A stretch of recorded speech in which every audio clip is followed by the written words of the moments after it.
welcome to What's Cooking, sponsored by Charlotte County Libraries and History.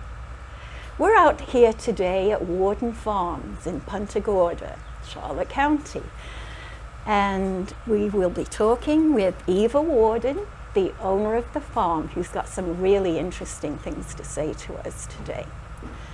Worden Farm is one of the few certified organic farms in our area.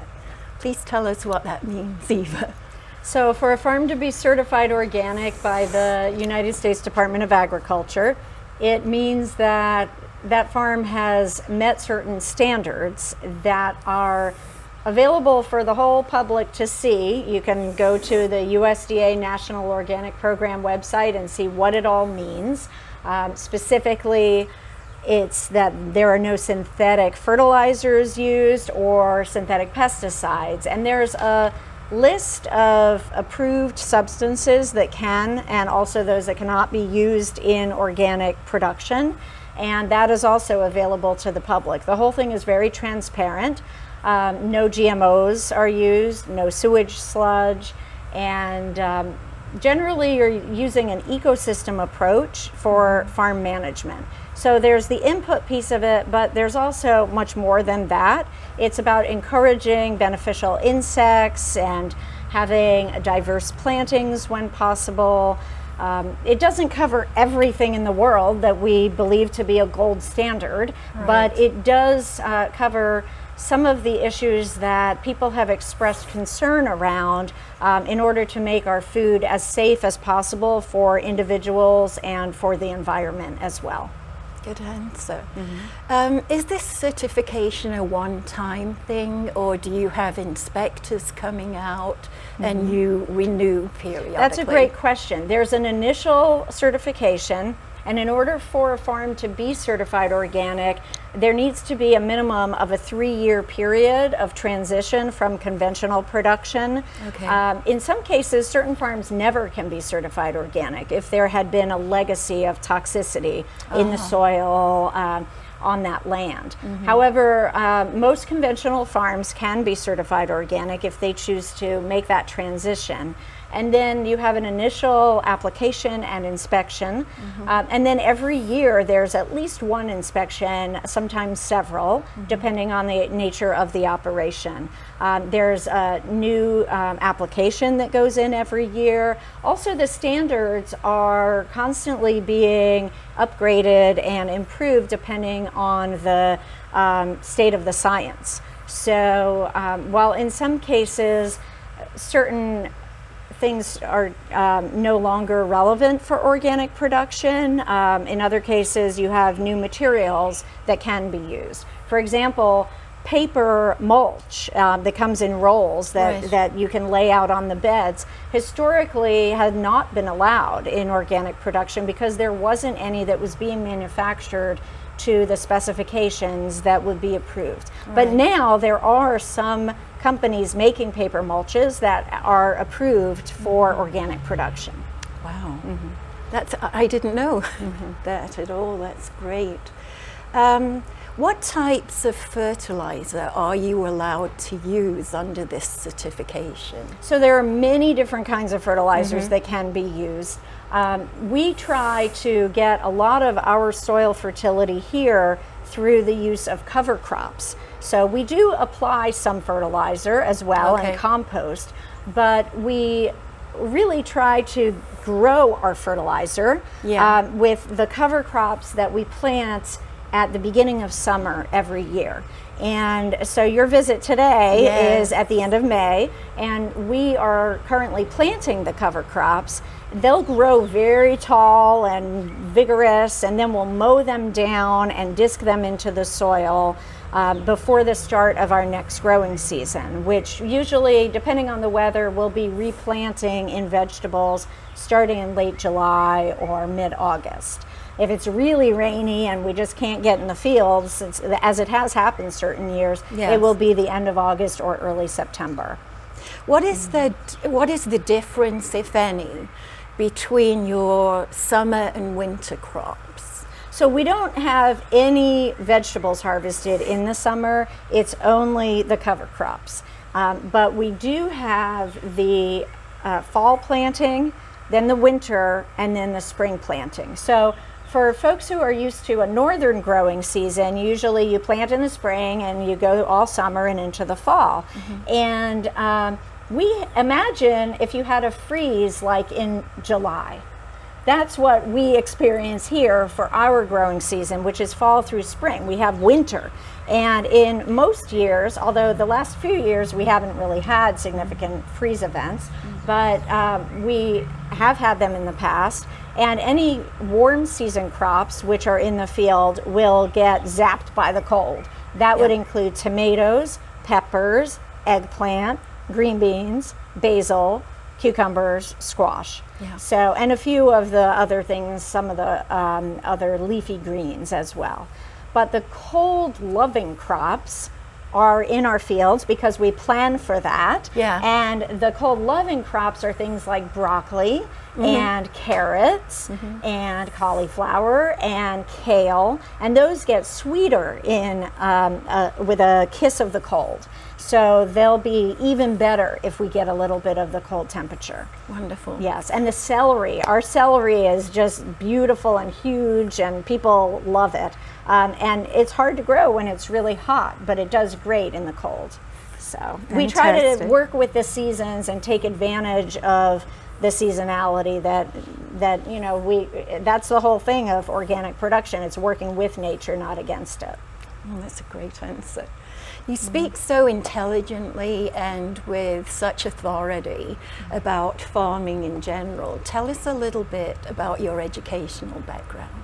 Well, when I decided that I wanted to learn about plants, I was at a stage of life when I had some college and had pursued some other things like sort of a liberal arts type of education, and I had done editing a literary magazine in college and taking photography courses, and I love that still, and those experiences have served well as I have communicated what we do, but I guess I had a bit of a connection to wanting to grow plants when I became very conscious of my food and the way most food is produced.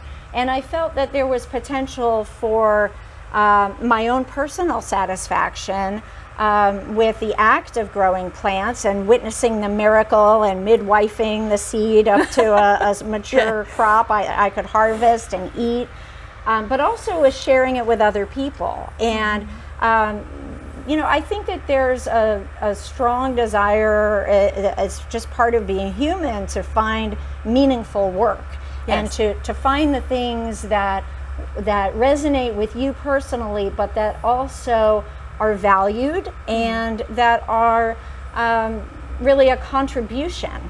I felt like growing up, I had received a lot, and I felt like it was a way that I could give. So I pursued the education toward the end of understanding how to grow plants in a way that would be in harmony with the natural world. I got a Bachelor of Science in Agriculture and with a focus on horticulture, which is like the fruits and vegetables and the plants that are in an urban environment. And that was at University of Florida.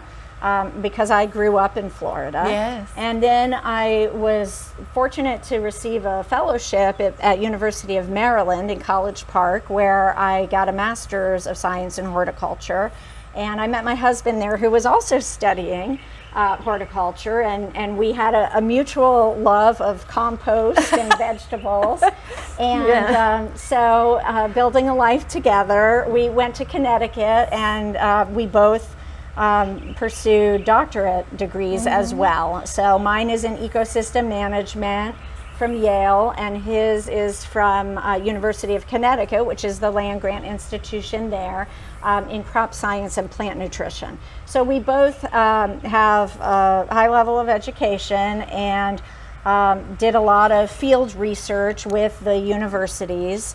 And we both have taught at the university level as well. And we do a lot of community education just through our work with the farm.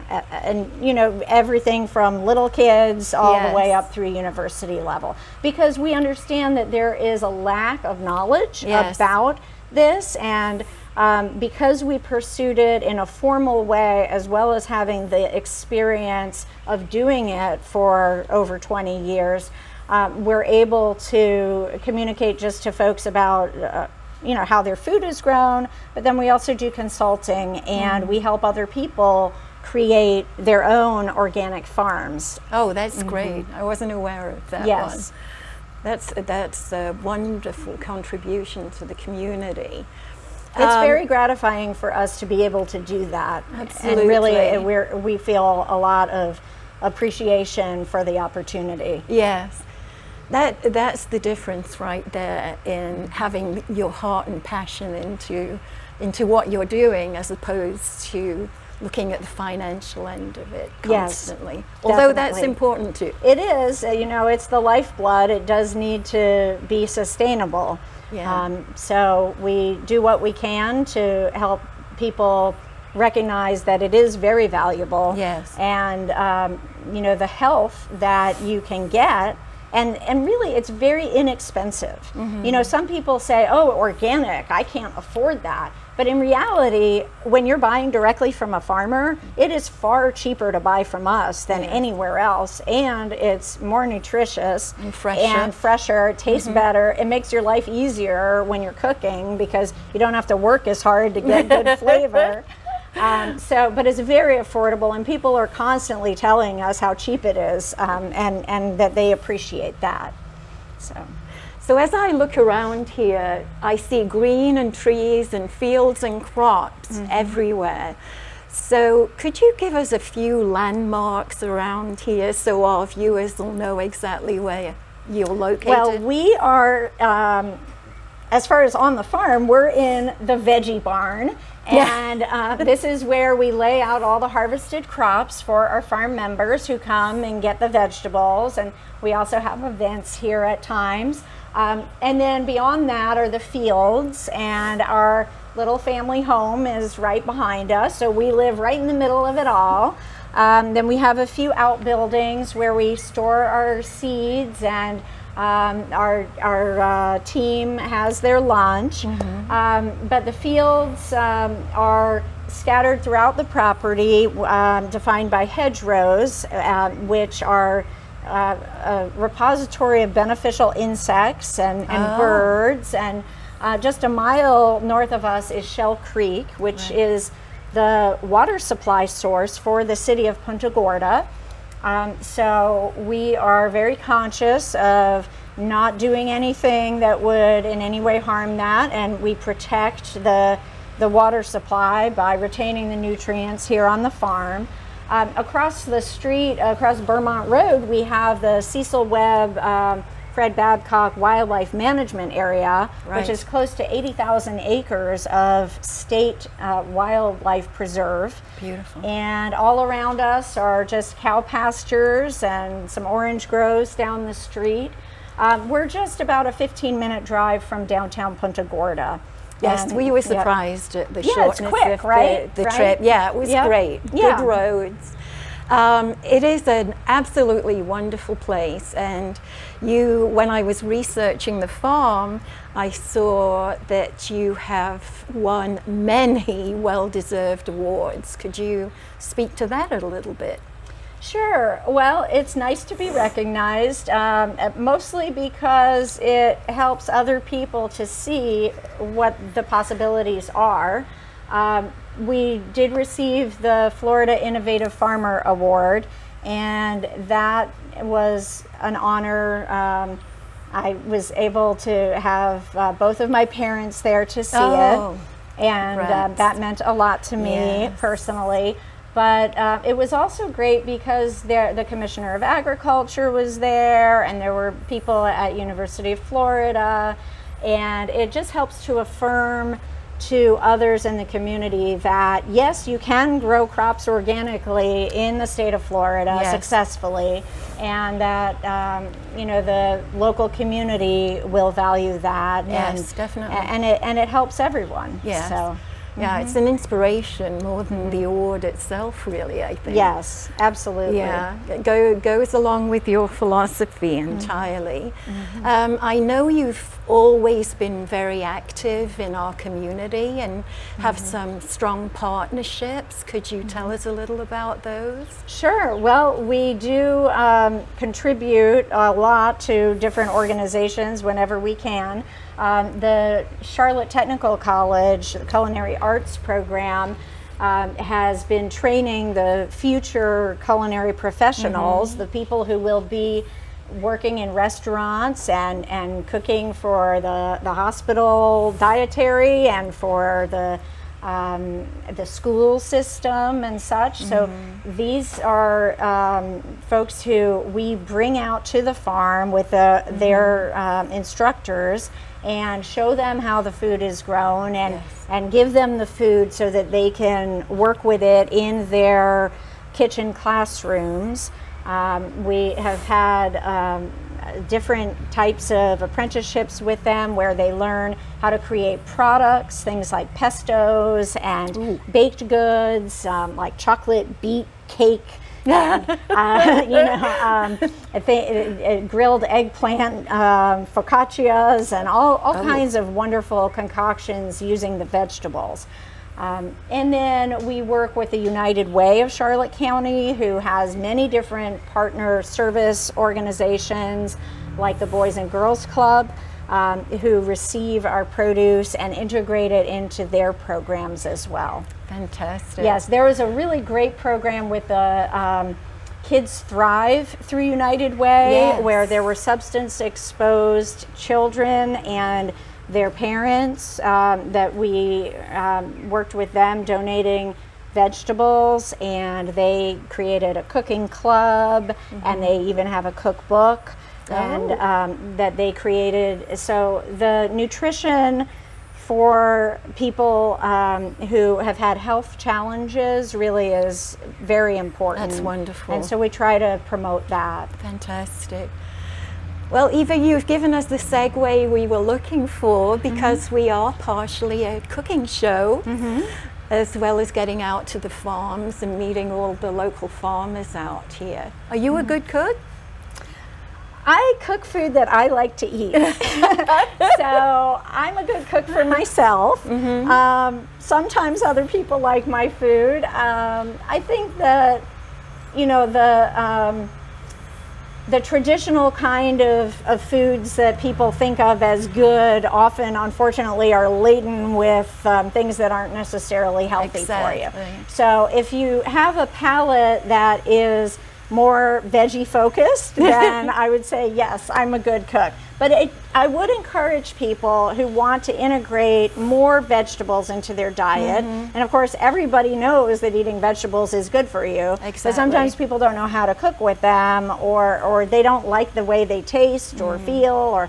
Well, I would encourage people really to try many different ways of preparing the food, because the texture and flavor really changes. You don't have to smother things with all kinds of heavy other ingredients. Exactly. It can be very simple, and when it's really fresh, that makes a big difference. Yes, it does. And you know, so I would just say, yeah, I am a good cook if you love veggies. It would be so nice to see us making the transition and having vegetables be the main part of our dining experience, accompanied, if you wanted, by protein sources. As opposed to the way it is now. Yes, like, absolutely. oh yeah, we're having chops and, you know, a couple of sprigs of asparagus. That's right. That's right. And, you know, I think that one of the reasons why people tend to rely so much on the meats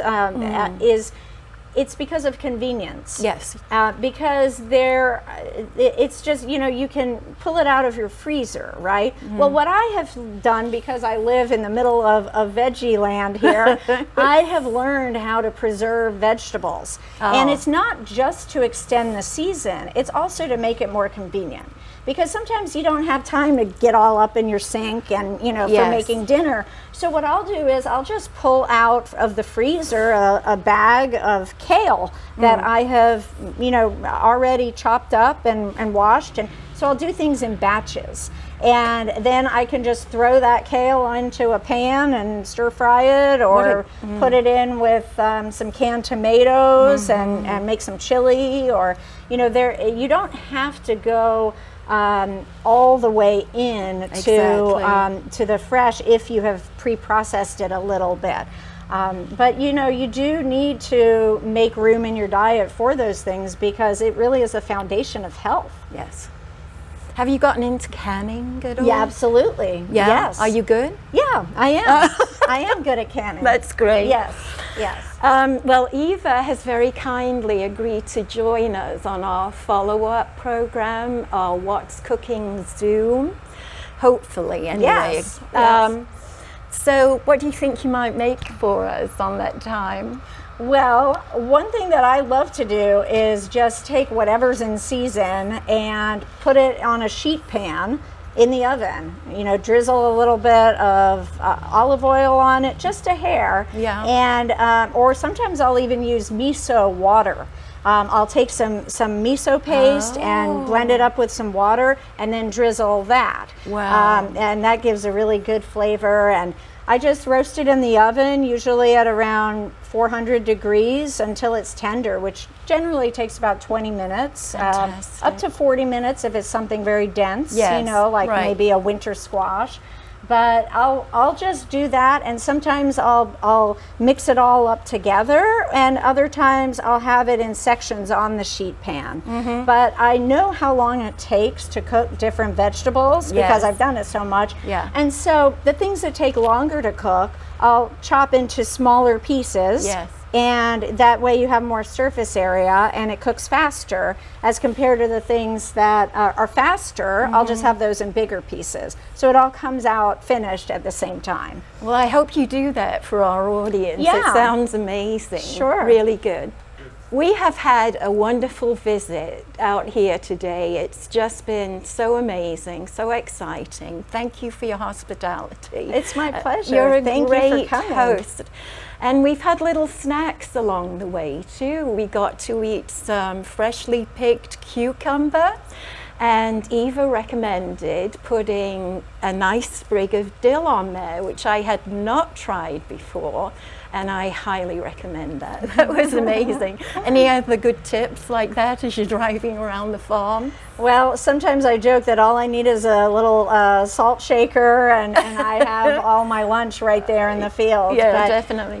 no, you know, I really just like to eat the little cherry tomatoes as I go along, Right. and maybe pull some mint leaves and chew on those. And I'll often have like a bottle of water that I'll just put things into, like cucumber yes. slices Oh. or different herbs, and shake it up, and Yeah. then it's just like fruit infused water, but it's veggie infused water. Beautiful. Thank you so much for having us out here today. You're amazing. Thank you for coming. Thank you.